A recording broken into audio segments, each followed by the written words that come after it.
on 95.3 FM in Windhoek, Desert Radio. The Bold Voice. Bold Voice. Indeed, it's the Bold Voice on a 95.3 FM. DesertRadio.fm is your alternative, the Namibian, is where you can go to on Facebook, where you can match the voices to the faces and see what we're getting up to in studio. And of course, also engage in our question of the day. The question is, should the British monarchy return Africa's looted wealth? Should the British monarchy return Africa's looted wealth? We see there's a comment or two there on our Facebook platform. We will be engaging that just a little bit later. But in the interim, for those of you who haven't answered and of course are interested, you can still engage and comment on that particular question, and we'll be reading out your comments a little bit later. Now it is that time for us to get into our next conversation of the day. Local film production company, that's Collective Productions, will on Thursday, this coming Thursday, host a series finale of its web series titled Walking Forward. Now Walking Forward first premiered in 2020 on YouTube and looks behind the scenes of 5 cultural subsectors showcasing individuals who took the restrictions that life in COVID times stipulated and turned it into an opportunity. Now, director Tim Heubschle says, in a nutshell, the idea behind the series is to understand the impact COVID-19 had on the arts and cultural industries and telling stories of finding a creative way to deal with the situation, stories that celebrate those who keep on walking forward. Now, if you are joining us on Facebook, you will see that Tim does join us in studio this to talk more about the series finale, of course, which, like I said, does take place on Thursday at the Goethe Institute in Windhoek at 6:30. Tim, good morning. Good morning. What's happening? It's all good. It's all good? Yeah, it's a Monday, right? Exactly. Yeah. A little blue, but not too blue. But not too blue. We can still move forward indeed.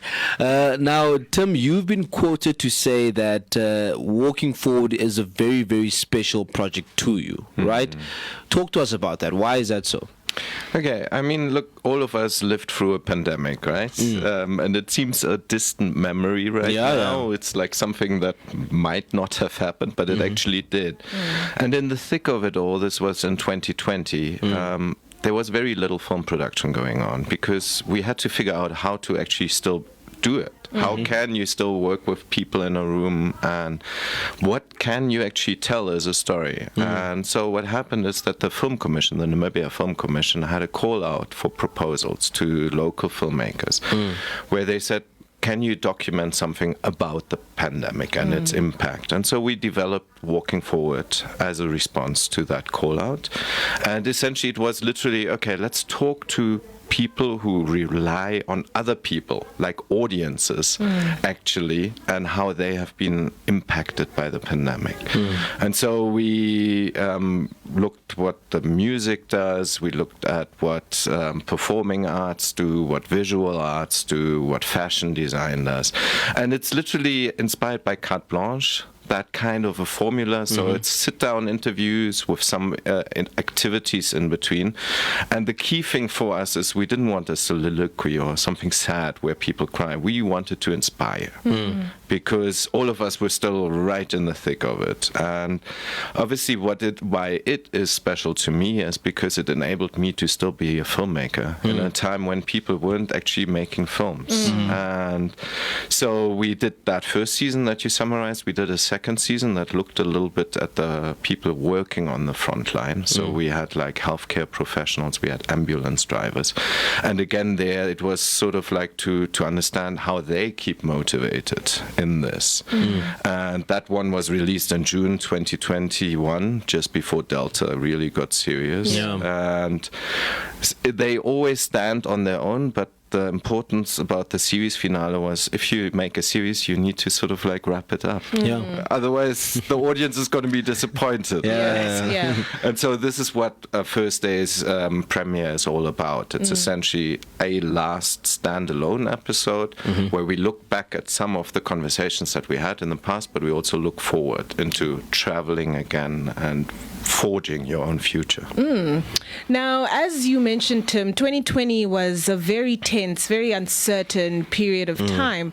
But then you had this opportunity to continue, making films, which I think is a very lucky opportunity to stumble upon. So talk to us about how you managed to create this project in a time when, job and financial insecurity in the creative sector was rife. How did you go about putting it all together?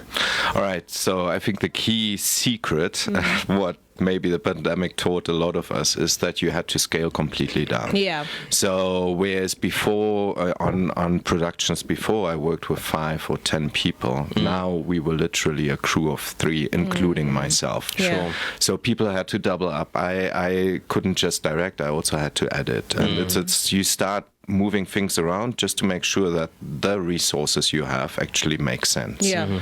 And then it was about being efficient. So each episode was about 5 minutes, so we had one shooting day to do that, to interview 2 separate interviewees, shoot the activities with them, shoot the intro and outro. So you have to compress the time a little bit. And then, just still be in it all the way, because, hey, you get to work in what I'm passionate about. Yeah. So that in itself I'm super grateful for, and so it's a love letter, right? Great so stuff. you have to be creative about how you do it, but don't lose your passion in the process. Indeed. And obviously believe that times will get better at some point. Yeah. Now, being passionate about this, I'm sure you've, watched every episode with much detail and, with much love as well. Speak to us about, out of all the interesting episodes, which one has been the best for you and why? I would say the best one is now the finale. Okay. Because we as the 3 who made this project matured within the process of creating the series, and obviously we had the resources of the first 2 seasons to look back to. So in the finale we also have some highlights, the best of these first 2 seasons, where we have short little sentences from previous interviewees that all come together and give you this bigger picture of what the last 2.5 years in this country meant. So I think each episode in itself is special, but specifically the finale is sort of like the ice cream with the cream and the cherry on top. So that's the one to really come out and see. Plus we were the one time also now outside of the city, because in season 1 and season 2 we were in Windhoek, because that was obviously also being financially savvy. You can't go far or stuff. But with this last one we actually traveled into the desert and filmed in the desert landscape. So there's visual eye candy there. There's a lot of reflection about the last 2.5 years, but there's also definitely that positive reinforcement of, okay guys, let's walk forward into this future. And going into the release of this finale episode, how is the team feeling? I can imagine it's a very sentimental time to be putting out this last piece of something that you've been working on for so long. So how are you guys? How are you? I don't know, man. When I watched the rough cut and when I watched the fine cut and when I watched all the final product that we're gonna screen, I'm always welling up tears. And I don't know why, but it's obviously that it has been such a staple in our lives, in this uncertain time especially, that I think it pulls a lot of heartstrings, and hopefully not just for us as the makers who tell the story, but hopefully also for the audience, because everybody has a reference point. When I say June 2020, you guys will immediately think of something. Same with June 2021. We all have triggers, and we haven't really dealt with the trauma that actually the pandemic meant for us, and eventually we will, I think. But so these kind of reminders of what we went through as people, they are very emotive. Speaking on that, look, in as much as the series is made for the public to watch and enjoy, as a director, as the editor of the show, what have you learned? What's the most important outtake from this project that has really sort of been with you and sat with you, either in your mind, in your heart, from the conversations, from any piece of just putting this together? What is it that really got to you? I think generally just our approach from the word go to inspire Namibians and people around the world to, despite the harsh times that we're in, to still sort of like find a glimmer of hope and to persist and to be resilient and adapt. I think in the process of editing those statements and I mean, you must imagine in the first season it was 10 people, in the second season it was 10 people who had their views on the pandemic and how they maintain a positive aspect. So that obviously also I dealt a lot with in the editing process, in the filming process even, and then obviously once it was out there. So I think personally it moves me that there were so many people that still had the courage to carry on. And that in turn inspired me. And then through that inspiration, I was able to inspire audiences. So I think it's a very positive thing. And it helped me, obviously, also. My mother had COVID in the Delta wave, you know, and that's kind of stuff that helps you also, or equips you with tools to deal with these pressures. Yeah. And that was the intention of Walking Forward. And so with the finale, you'll get that last push to give you that oomph to let's we'll get through this. We're already, as it appears, mostly through the pandemic, but obviously there's so many ripples that this is still in our everyday lives. Petrol prices, other crises, everything. We're not back to 2019, and we never will be, probably. But as long as we can keep perspective and keep going, we'll be fine. Absolutely. Indeed. And it seems like it's definitely been quite an emotional journey for yourself and your team. But from what you've been able to pick up from the audience, what has the reception been so far to some of the stories that are being told in the series? I think generally it was also a very positive reception, and specifically that it felt refreshing. Because you must imagine that our release dates, so we filmed always 2 months before it was released. So we released in December 2020, which is when we had these spikes of cases as people were going into holidays and stuff. And the second season we released in June 2021. This is when Delta started really knocking hard. So it was a breath of fresh air for people in that period where we had these daily COVID reports still and the monthly presidential updates and stuff, to actually see something that deals with what we are all experiencing, but at the same time sort of like not makes light of it, but provides hope somehow. And this is also some of the comments on the individual YouTube clips where it's literally, guys, this is thank you. Literally just a thank you. Yeah. And that's sometimes all you need. Yeah. You know? And I'm also interested, and I guess the public is interested as well, who forms part of this team of 3, except for you, of course.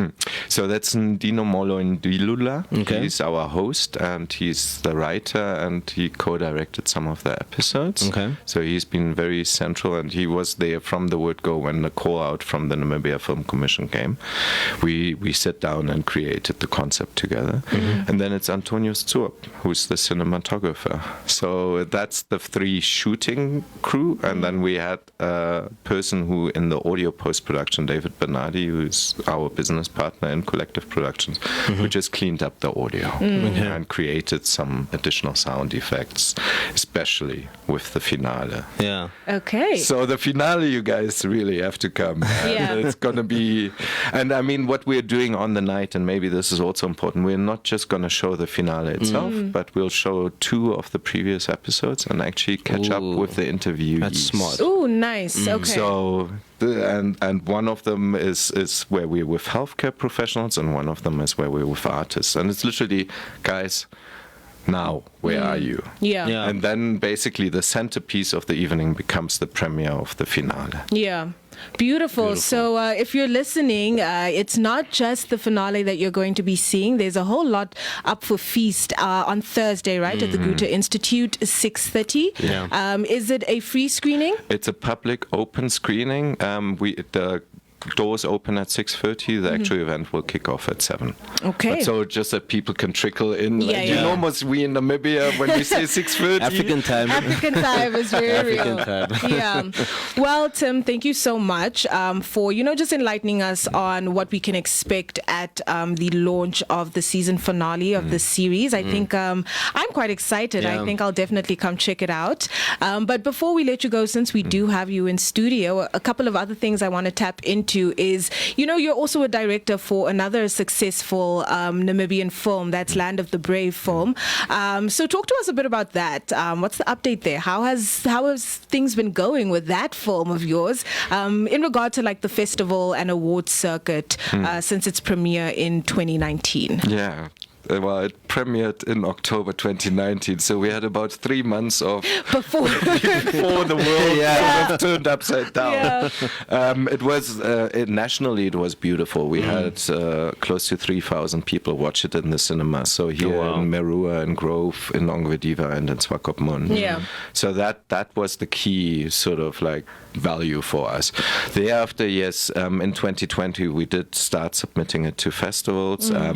As you may imagine, a lot of the festivals didn't actually happen, but we did manage to land an award in Silicon Valley at the African Film Festival there. We did submit it also to Vue d'Afrique, which is in Montreal in Canada, and we had some festivals in Europe that happened partially online, partially in person, and in Asia. So we managed to get a few nominations and also a few awards, and since September last year we're actually on Showmax. So we are in the Showmax bouquet until mid of next year, and that was also important for us, that a broader audience can actually access the film. So, but it's when I look back at it, it also looks very strange now because the world has completely changed since then, right? So, but I think we landed now an award at an Italian police festival where there's a police arts award that circulates, so it still holds relevance even in this year. But yeah, I think times have changed since #Land of the Brave film, and I'm glad I made it. But going on into the future, I think the whole idea of how films get made will have to adapt, just scaling down, Yeah. And speaking about that future, Tim, what else can we expect from you moving forward? I know some productions take long, some don't, but what is in your diary? All right, so as Collective, we are going to produce one of the 13 NBC multi-choice short narrative films, which are supposed to roll out next year. So we're currently in the development stage of the screenplay, and we're planning to shoot in December this year and deliver to them by March. So that will be a queer dramedy that we're doing, and Dino Molo and myself will work on this together again. And see how it goes. Sounds Back exciting. to fiction. Back to fiction, queer dramedy. It's a perfect time for that, actually. I think so. So definitely looking forward to that. And we'll be keeping an eye out, of course. And then, of course, this week, the highlight that we're looking forward to is the premiere of the season finale. So good luck with that. Thank you. I hope it goes well and it's well received, and that the evening itself is really wholesome as well. Thank you so much. Indeed. Well, Tim, thank you so much for making time for us, and we'll definitely keep in touch with you. Great stuff. You guys take care. Thank All you. right, that was director Tim Heubschle, director of Walking Forward, of course.